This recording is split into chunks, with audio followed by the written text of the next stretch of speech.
สวัสดีครับ Charter to Warrior วันนี้เรากลับมารวมกันมันกว่าในเอพิโซด 4 นะ ซึ่งแน่นอนครั้งนี้เข้มข้นเหมือนทุกครั้งที่ผ่านมา หนักใจนะเนี่ย จะให้มาทำอย่างเงี้ยเหรอ ผมว่าพังกันเละ หนึ่งในพวกคุณเองเนี่ยนะฮะ จะมีโอกาสกลับเข้ามาสู่เกมการแข่งขันของเราอีกหนึ่งครั้ง พวกคุณจะต้องออกแบบและสักเสือลีโอหรือว่าเสือลีโอพาร์ดครับ เหมือนไม่ค่อยว้าวเท่าไหร่ ยากเหมือนกันนะ ถือว่าเป็นงานยากเหมือนกัน มันรู้สึกแบบว่ามันเป็นเกมที่กดดัน ถ้าไม่เครียดเนี่ย จะดูกันทำไมอ่ะ มันต้องเครียด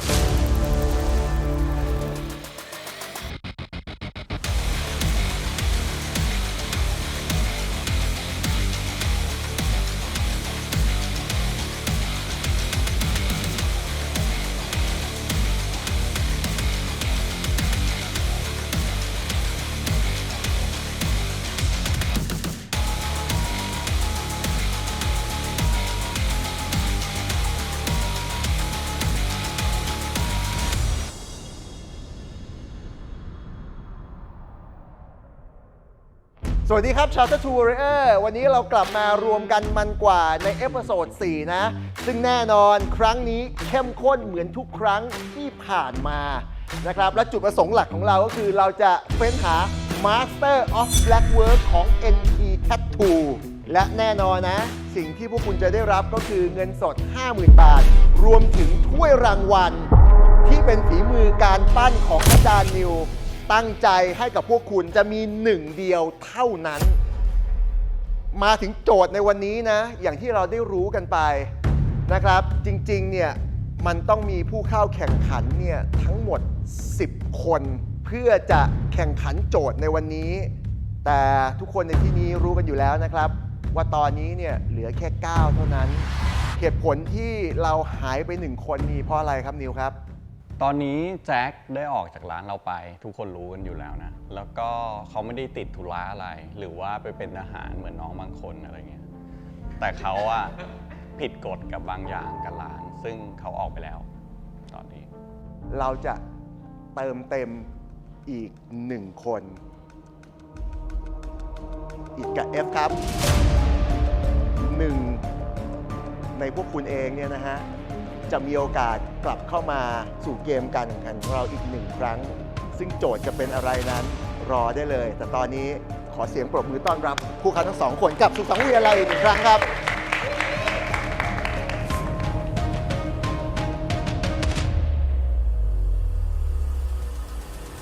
หนึ่งเดียวเท่านั้นนะฮะ จะเป็น IT หรือว่าเป็น F เท่านั้นที่จะกลับเข้ามาแข่งขันกับพวกเราต่อไป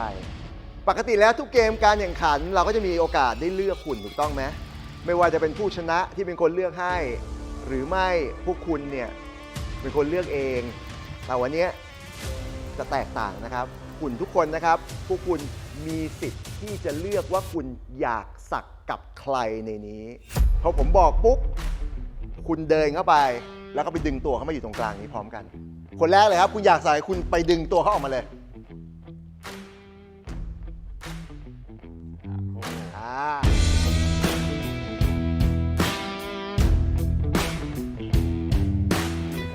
เชิญคนต่อไปเลยครับ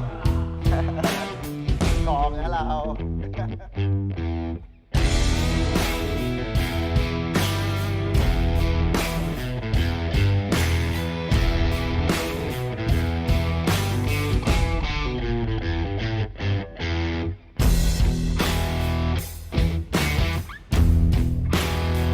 เยี่ยม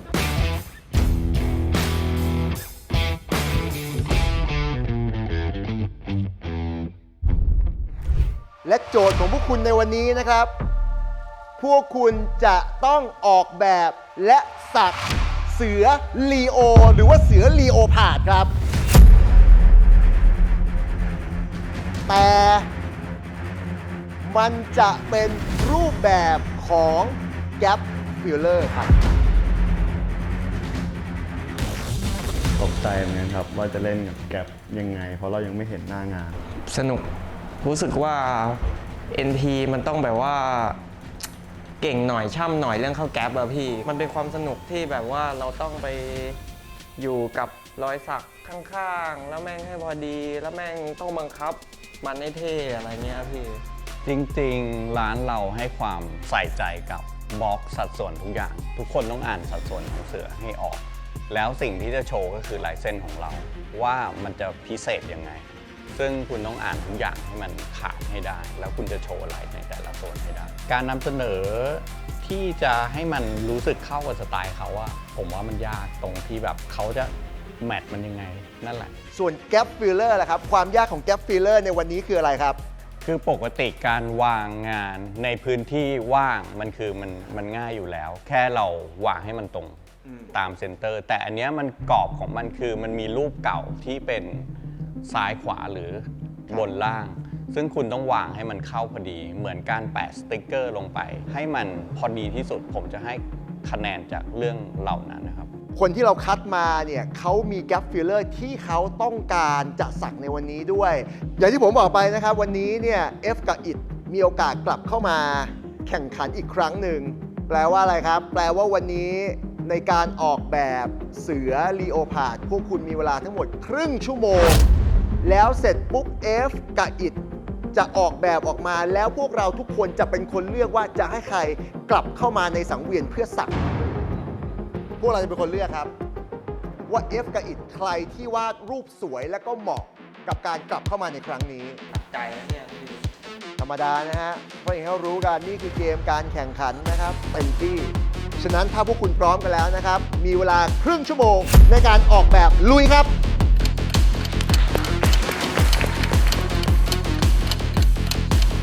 สำคัญมากเลยนะครับ อิดกับ F ใครจะไปต่อ พวกเราทุกคนจะเป็นคนโหวตกันหลังจากครึ่งชั่วโมงนี้ ก็รู้สึกไม่แฟร์หรอมั้งสำหรับพี่อินนะ ก็รู้สึกว่าให้เอามาวาดแข่งกัน 2 คนน่ะยังไงก็สู้เวฟไม่ได้อยู่แล้วป่ะ ก็ สงสารอิดเหมือนกันนะว่าคือเหมือนคือเข้าใจว่าแบบว่าให้วาดแบบในศักยภาพที่แบบว่าเวลาเท่านั้นน่ะน่าจะแบบว่าภาระน่าจะไปตกที่อิดเยอะ ปกติออกแบบมันเป็นวันหรือเป็นอาทิตย์ ผมกลัวการตัดสินใจ เพราะว่าน้องต้องอย่าลืมว่ามันคือแก p ฟิลเลอร์คือพอยต์หลักเด่น การตัดสินใจบางคนอาจจะเลือกหน้า บางคนอาจจะเลือกเต็มตัว ซึ่งหน้าเข้าแก p ยากสำหรับผมนะถ้าหน้าอย่างเดียว แล้วก็ความยากของตัวเสือรู้กันอยู่แล้วว่า เราดึง culture มันออกมายังไงเป็นลายเส้นอีกต่างหากมันมีการพลิกการดัด ถ้ามาทื่อๆแบบเสือมันเป็นธรรมชาติโดยที่เราเห็นกับการถ่ายแม่งก็ยืนทื่อๆ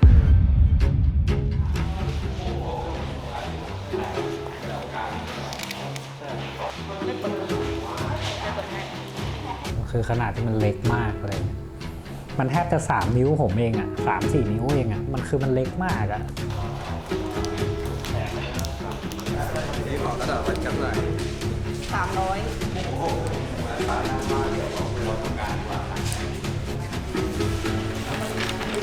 จะมีพื้นที่ว่างแค่ตรงกลางครับมันแคบ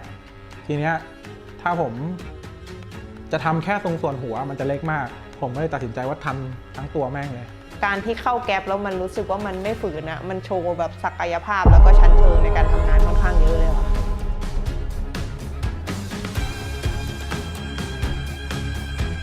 ธรรมดาไปเปล่า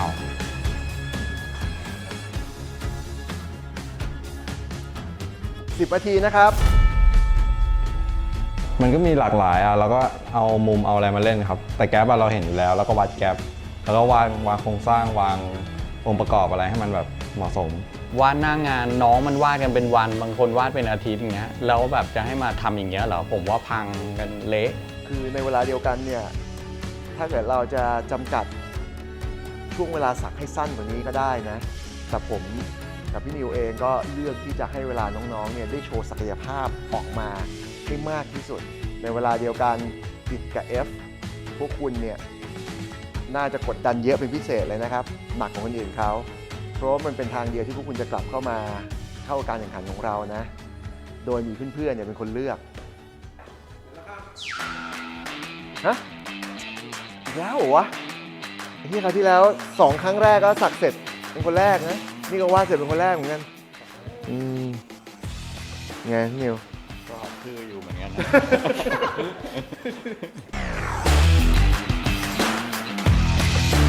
ห้าสี่สามสองหนึ่งวางปากกาครับ วางปากกานะครับทุกคนครับ พวกคุณทำเต็มที่กันแล้วครับ เอาละครับ ถึงเวลาที่พวกเราจะต้องตัดสินใจกันแล้วนะครับ ว่าใครจะได้ไปต่อ จากผลงานการวาดรูปภายในครึ่งชั่วโมงในการออกแบบเสือลีโอในครั้งนี้นะ เริ่มที่ F ก่อนเลย F โชว์ผลงานเลยครับ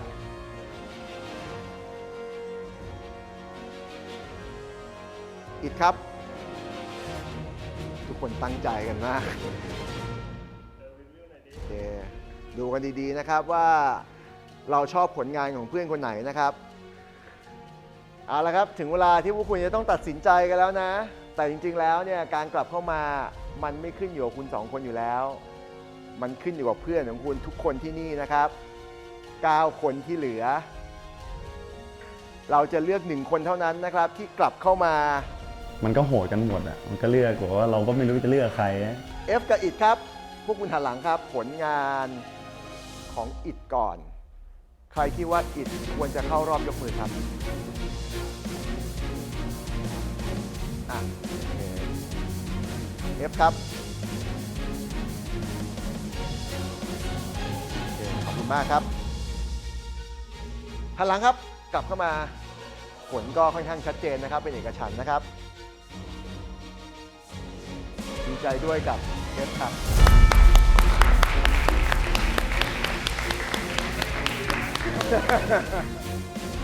ผมเลือกให้อิดครับ ตอนนั้นผมเลือกให้อิดเข้าไปเพราะว่าผมเหมือนแบบผมว่าน้อยคนน่ะที่จะทำแบบฟิกเกอร์เต็มตัวอะไรเงี้ยครับ ถ้าเกิดมีเวลาสัก1 วันอย่างเงี้ยให้น้องออกแบบ ผมอาจจะสู้ไม่ได้ก็ได้ในเรื่องของการดวลในเรื่องของการวาดแบบอะครับ งานสากพวกเนี้ยมันฟ้องกันด้วยตามประสบการณ์อยู่แล้ว ความเก่าประสบการณ์ การวาดแบบฟอร์มอะไรต่างๆไงก็สู้พี่เอฟไม่ได้อะเวลามาตบอยู่อะ เอาละครับถ้าทูเรอร์ทุกคนจำกันได้ใช่ไหมครับ ว่าทำไมเราถึงต้องเติมเต็มผู้เข้าแข่งขันให้ครบ 10 คนในวันนี้ เหตุผลที่เราต้องมี 10 คนคืออะไรครับ การแข่งขันในวันนี้เราจะแบทเทิลกันนะครับ เช่น A กับ B จะต้องแข่งกัน เดี๋ยวมาดูกันว่าใครที่จะตกรอบได้คะแนนน้อยที่สุด จะตกรอบกี่คน เดี๋ยวรอติดตามกันได้เลย ไหนใครที่เป็นผู้ชนะในคราวที่แล้วนะครับ ยกมือครับ เชิญมาข้างหน้าเลย พวกคุณจะเป็นคนที่เลือกคู่นะครับ ว่าใครจะแข่งแบทเทิลกับใคร ปอนอยากจะแข่งกับใครครับ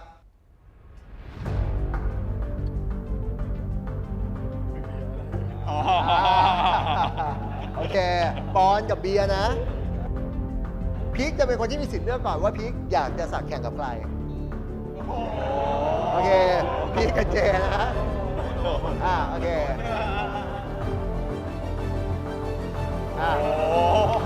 โอ้โหไอ้เหี้ยโอ้โหเย็ดเหี้ยเอ้าบูออกมาปอนเป็นคนเลือกให้บูแข่งกับใครบูกับอาร์มเจอกัน โอเค เหลือคนเดียวแล้วกับเพชร โอ้โหเฮียโอ้โห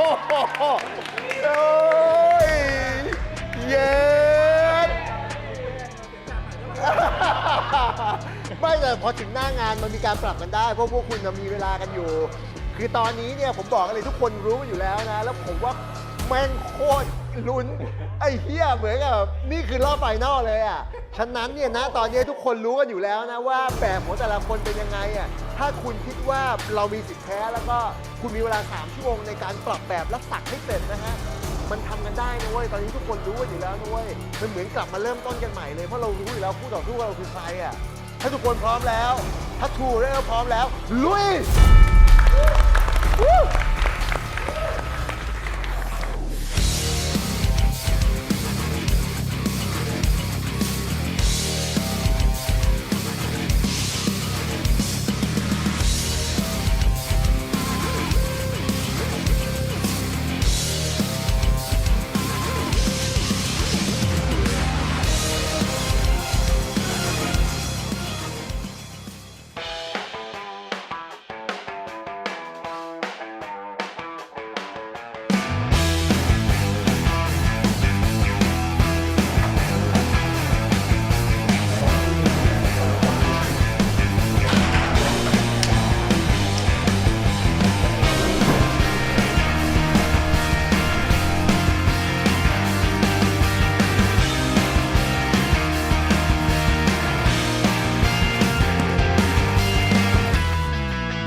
ตอนนี้ผ่านไป 1 ชั่วโมงแล้วนะครับ เหลืออีก 2 ชั่วโมงนะครับมาลองดูกันสิท็อปวันนี้เป็นไงบ้าง ตามมาตรฐานของปกติครับ แต่ทีเนี้ย เดี๋ยวดูว่าเนื้องานเขางัดอะไรพิเศษขึ้นมา อืม ครับ แต่ทีเนี้ยระยะเวลาเหลือแค่ 2 ชั่วโมงกับงานชิ้นเนี้ยละเอียดอยู่เหมือนกันนะ ทันไหม เกือบครับ เกือบนะ ใช่ครับ แต่ว่าอย่างที่เรารู้กันน่ะท็อปเนี่ยเขาสามารถที่จะทำให้มันเกิดขึ้นได้ ชิ้นแรกเลยเนี่ยใน EP 1เนี่ยคือถือว่างานชิ้นใหญ่มาก และสามารถซัดเสร็จได้อะใน 3 ชั่วโมงอ่ะ ครับ ผมว่าเรื่องเวลาสำหรับท็อปไม่มีปัญหา แต่ปัญหาของท็อปคืออะไร ก็เจอกับไม้ เจอกับไมค์นี่ถือว่าท็อปของการแข่งขันในครั้งนี้นะ